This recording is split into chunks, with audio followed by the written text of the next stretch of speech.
Hello everyone. I am here with a little tutorial for you. I was asked to do one about how I make my fabric ruffles. And so I am here to do that for you. I have a couple actually. A couple little tutorials for you. But that is one of them. And what I use is mostly just let's see, about 1.5 inch strips or 2 inch strips, or really it doesn't matter how big your fabric is because you can make a ruffle out of anything, and I'll show you that here in a second. But this little piece of fabric is just one I ripped off to make my fabric even. So I am going to start by just, well, all these little strings, you can cut these all off later, but I don't really pay attention to that until later. But what I do is I just put that underneath my foot, and I just reach right here by the edge of my machine right here on this little gray piece, and I just push it up like this and go at the same time, and I just keep doing that. I hope you can see under there really good. Oh, I'm trying to do this differently, like with the tripod and stuff instead of the holder, so I'm hoping you can see that a little better. But let me see, hopefully you can see that. And I just sew right down the middle. And the only reason why I just say pull like from right here, you can make on your own sewing machine, you can make your own little guide how big you want to make your little tucks. I mean, because you can just do it from up here and just make little tiny tucks. It doesn't really matter how big the tucks are. And you can also see how that one's a little crook. I don't know if you can see that, but let me move you and see. That one is a little crooked right there, but it doesn't really matter if it's crooked because it's supposed to be handmade anyways and primitive. So hopefully, oh my gosh, I'm not used to using this thing. Hopefully you can see. I'm so sorry.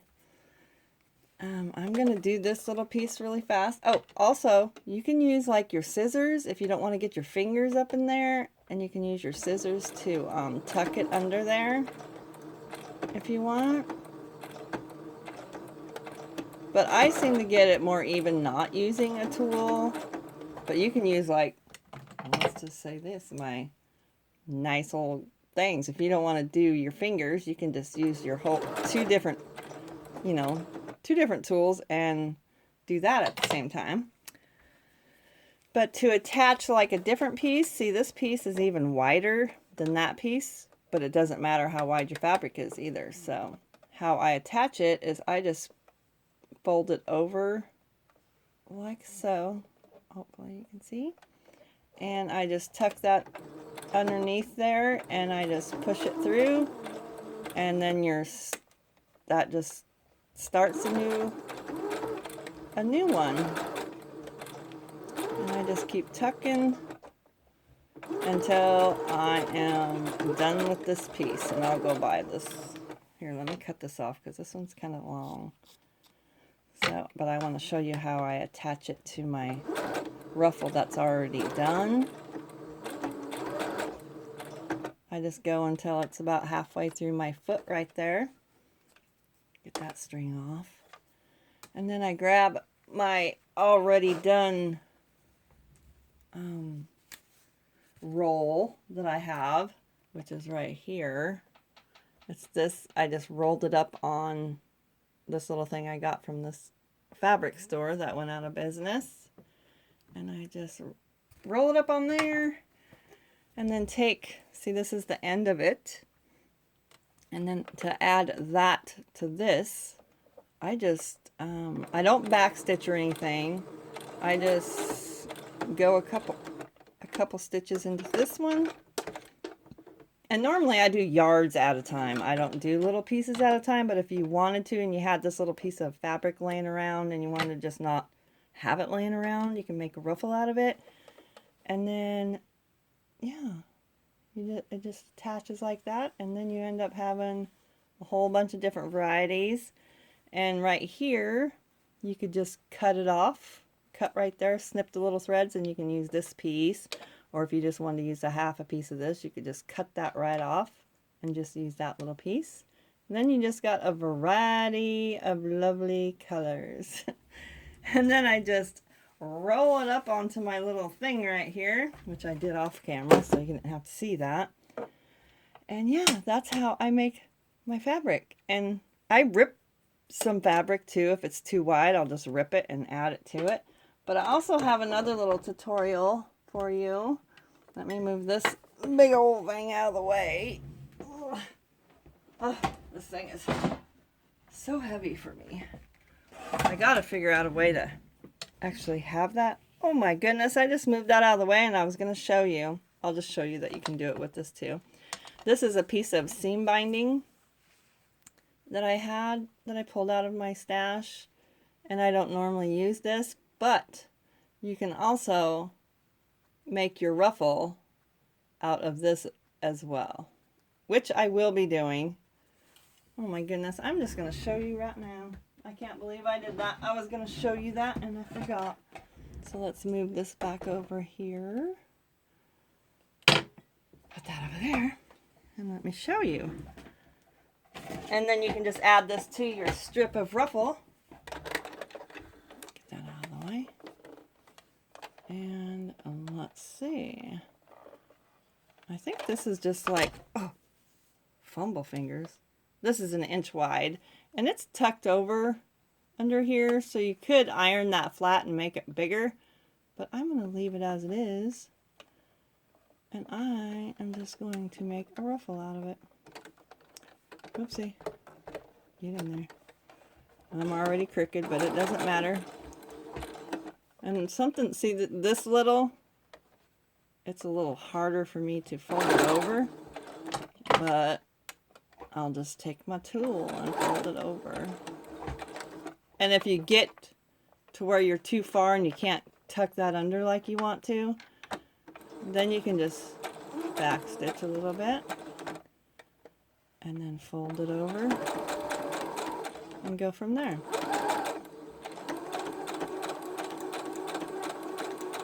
And I'm going to make this one crooked on purpose just so you can see that it doesn't make a difference if it's perfectly straight or crooked. Okay, let me take it off and show you.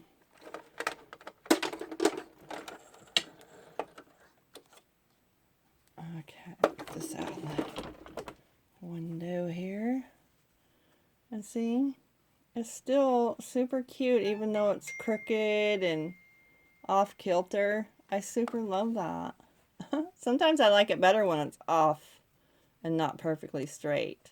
And then you can just, let me get this envelope. You can cut it whatever length you want and just add it to your page. It's so cute. Oh my goodness, I love that. But anyways, I just want to show you that too. And then you can add this to your other ruffle that you have. Okay, now I think I can safely move this out of the way. Ugh. And you can also use, I used, let's see, this is a piece of the inner skirting of a wedding dress. And I made a ruffle out of this as well. It ripped so easily because it was so old. And I wanted some like older looking ruffle. So I used this. And it's definitely not even, but I love it. Super, super cute. And so yeah, that's that option. Now I have another little thing I want to show you that I was working on. I had this video all done, almost 3/4 of the way done, and my stupid phone rang. And I was like, oh my goodness. I was so upset. So this time I turned my phone on. So it's on over there, and it's probably going to be on the rest of the day because I'll forget about it by the time I'm done with this video. Anyways, through my cleanings, I found this little piece of button trim that I used. I'm going to move that light out of the way. Get out of the way. Oh my goodness, it was blinding me.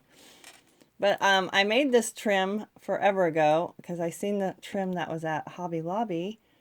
And it's so expensive, so I didn't get that. And so I made my own. But I made this out of the zigzag, little zigzag stuff that I have. Like this right here. Really tiny zigzag. Because I have a bunch of these different colors. But I lost my needle that actually fit the zigzag and fit the buttons as well. So I can't show you how I did that, but I did. You can use it out of the little tiny zigzag as well. So to show you, I'm going to show you how I did it like this one, which is just made with my really super thick thread that I sew my signatures with. But yeah, so I made my own this way since I can't find my darn needle.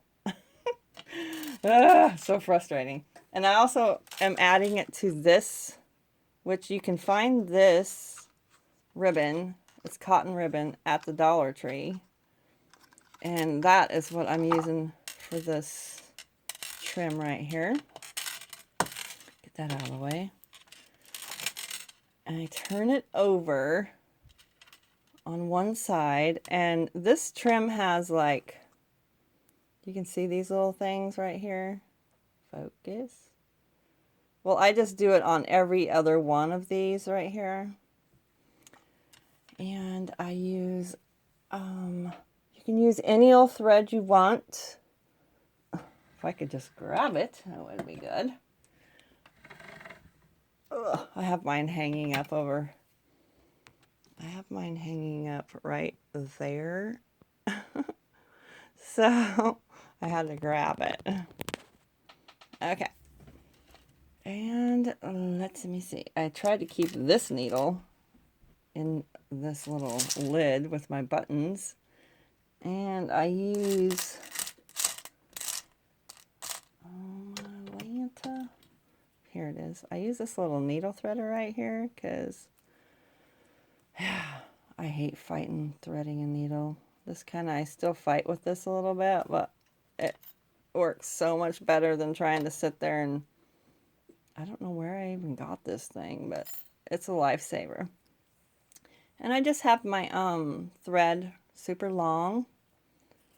Oh my goodness, I hope I'm like okay in this and you can see what I'm doing.